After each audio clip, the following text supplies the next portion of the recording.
Bang! Needs knives. I'm Jared. My lovely wife Kara's at work, and today we are checking out the Hinderer Eklipse. This is not going to be your standard review. We're not going to do any size comparisons, but I am going to compare this knife to another Hinderer. This knife was sent to me by Talica. Thank you for letting me check out some of your knives and letting me use them and even sharpen them. So this one I did sharpen.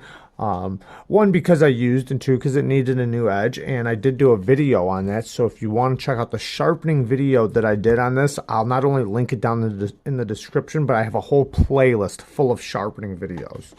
So this is a Harpoon American Tanto that I do like. I like American Tantos, and I somewhat, depending on how they're done, prefer them over Japanese Tantos. But it depends, because there are some Japanese Tantos I prefer over American Tantos. It just, kind of depends. There's a lot of variables. This one's in 20 CV and is on the tri-way pivot.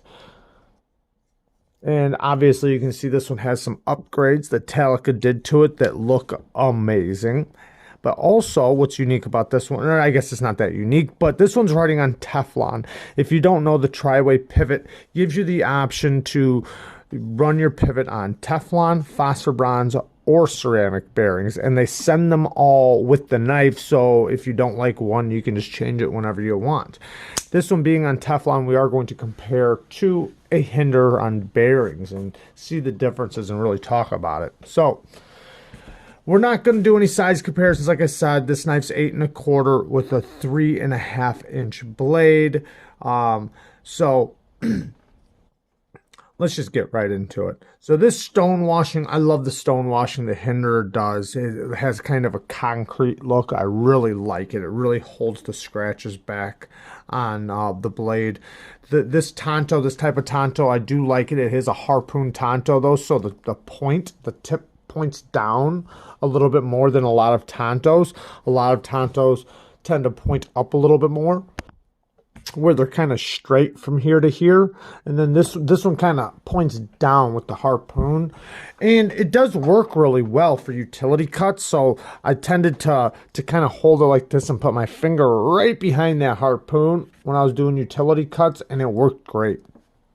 You can use the secondary tip also for opening stuff up or whatever you want to.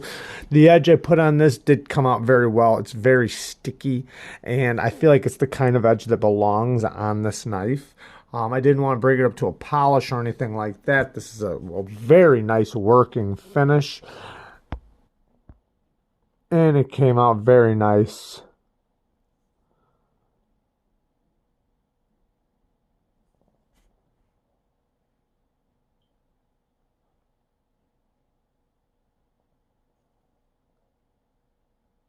Anyways, so it does have a nice sharpening choil somewhat. We'll talk more about that here in just a minute.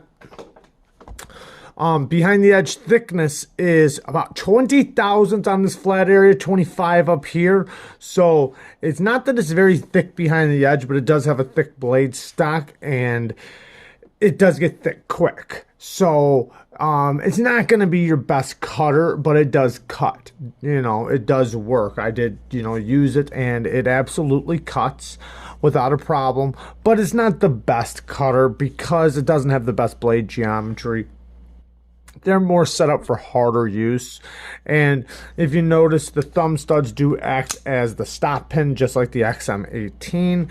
And that's going to help for, side-to-side play and stuff like that, and help it just be a little bit stronger for light-duty prying. And, I do... I have been known to do light duty prying, on the job site and stuff like that, especially with Tantos. But, with harder use knives, and this one is going to be a little bit more reliable when it comes to that because of these stop pins right here. So when you do, and I'm saying light duty prying, when you need to separate two things from each other, you can put it in there and give it a little pry, and you're not going to have to worry about it because it's built so strong. And these stop pins, they keep the pressure on the titanium scales rather than in the pivot, which is nice. So the ergos, man, whew, these ergos are amazing. Now normally I'm not huge on a grip that isn't neutral, and this really isn't that neutral of a grip. Let me show you what I'm talking about. So a neutral grip is something like the Spyderco Gale Bradley 2, where they don't really tell you where to put your fingers. You kind of decide where you want to put your fingers. On this one, they pretty much tell you right where to put your fingers, but in my hands, it just fits so comfortably. Even this little spot right here, my thumb lands perfectly on. The jimping right here, my finger lands right on the jimping as well. And even in this area down here where it thins out a little bit, that's my pinky just wraps around it very nicely. Even when I squeeze as hard as I can and I'm pushing through heavy materials, no hot spots. It was just very, very comfortable. In the reverse grip, it's not as comfortable. I do find this poking me a little bit. I honestly didn't really put it into too much practice. I didn't cut any straps or anything, but if I was going to reverse grip, I would be cutting straps or something, but it's not as comfortable as like this. But like this, it's very, very comfortable. These little finger grooves, my fingers land very nicely. It has the perfect thickness and depth for my hands. And it just locks in very nice. The clip, I barely feel the clip. The clip is nice and comfortable right in the right spot of my palm.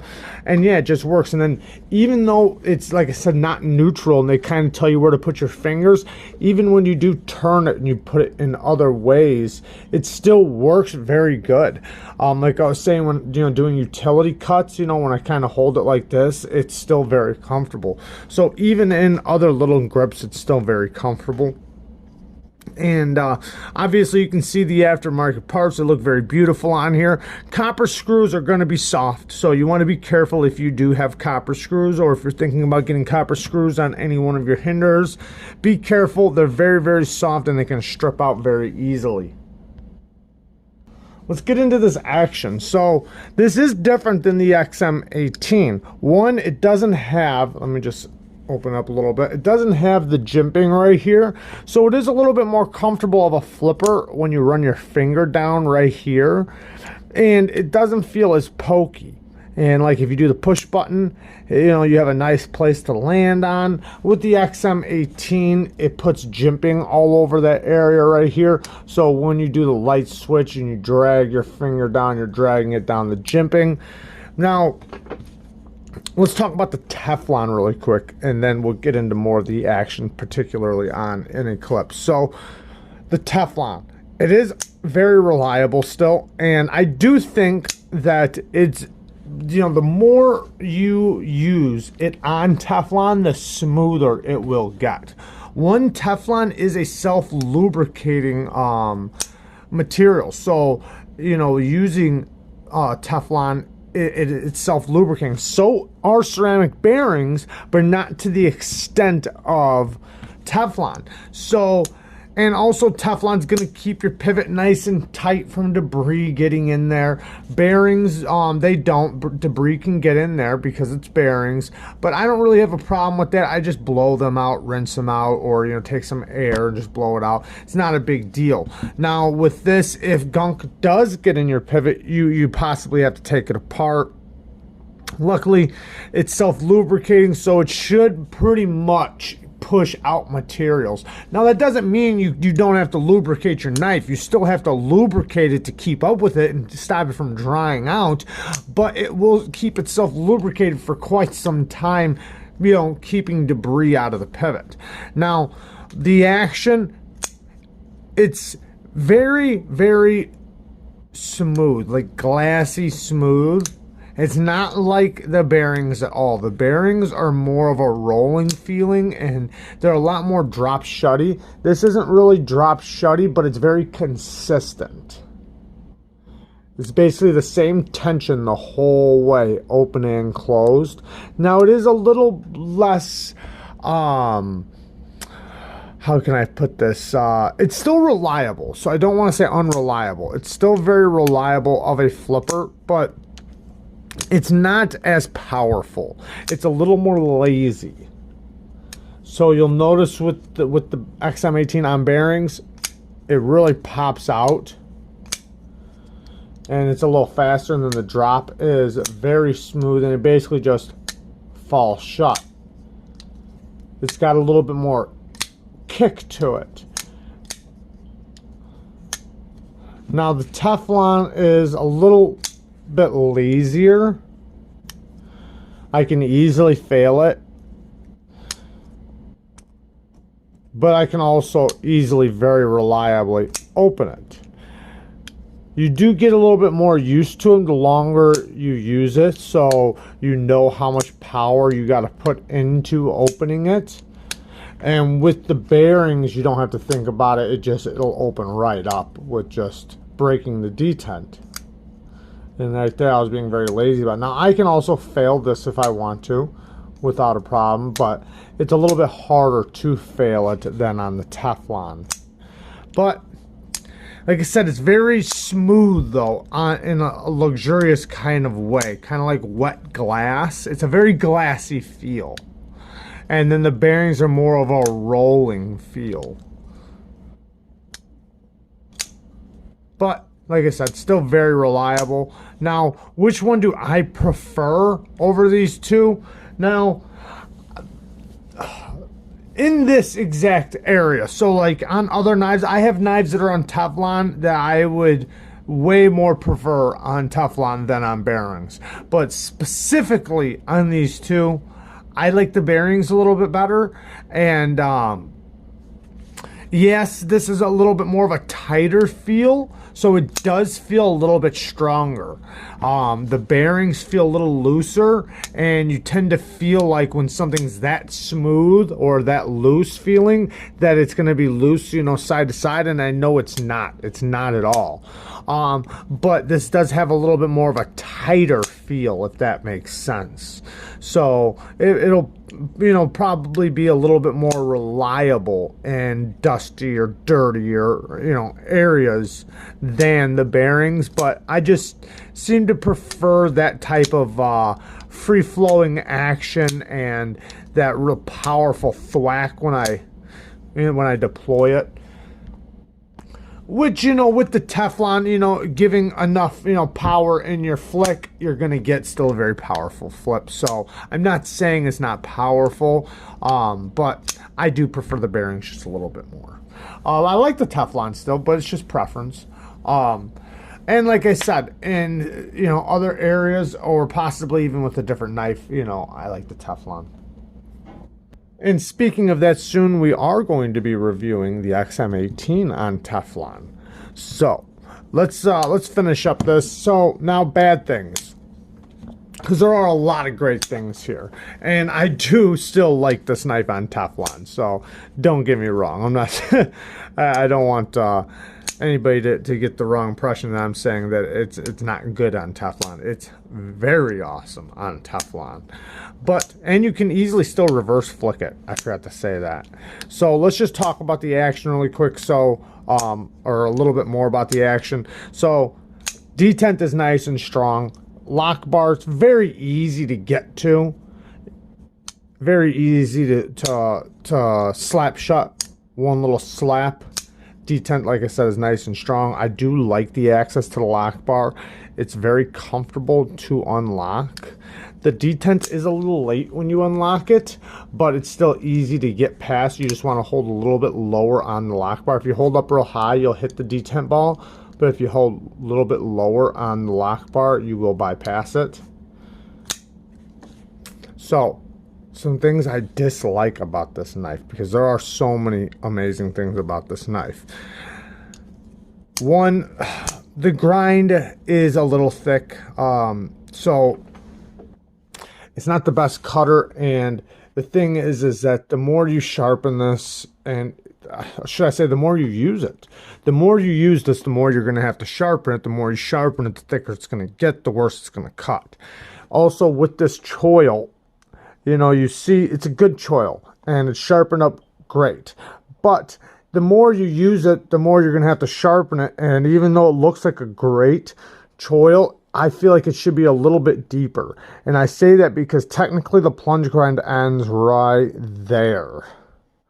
So that's about how many sharpenings you're going to have before, you know, you're going to start seeing a smile right there, because it gets thicker right there. You can actually see it right here. You see right there's the plunge grind ends. So, you know, I would have rather seen a little bit deeper of a sharpening choil. Not that big of a deal, and you still do have many sharpenings to go before, you know, that's the case. But, you know, if you are a user and you like to use your knives a lot, then that's something, you know, that I always think about when sharpening a knife. So, another thing, you know, they use all different kinds of hardware. It's not that big of a deal, but you do have to know that when you're taking apart a knife like this, you're going to need different types of bits, not just one or two or three. You're going to need many. So, yeah. Next thing, like I said about the copper hardware, you know, I love the look of the copper hardware. I love it, love it, love it. It looks so nice. But copper is soft, so you do have to be very careful with copper hardware. The next thing, and this isn't that big of a deal because it just shows how popular they are. These are not easy to get. I was trying to find one for sale, and the cheapest I found one was $3.75, and it was sold. They're usually about $4.25 to $5.25, somewhere in that area. You know, obviously the prices do vary, but they are all sold out. I don't, you know, doubt that they're not going to have more in stock soon, or at least I hope so. I think so. I don't know. I don't know what their plans are with this knife, but I couldn't find any for sale. I'm sure you can find them on secondary market and places like that, but I mean, brand new from a knife shop, I couldn't personally find one. I don't doubt that there isn't one out there or isn't some out there, and you guys might leave me a comment in the comments saying, hey man, this is where a ton of them are. I don't know. But they're not cheap, but I do think that they are a very reliable, amazing knife that does deserve the price. It's a USA made knife with all USA made parts, and it's badass, man.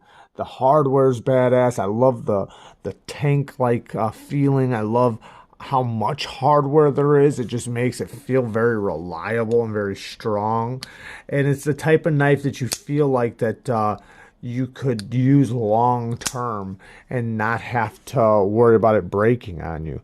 It's a knife that you feel like you're going to be able to rely on when crap hits the fan, or if you need a knife to rely on.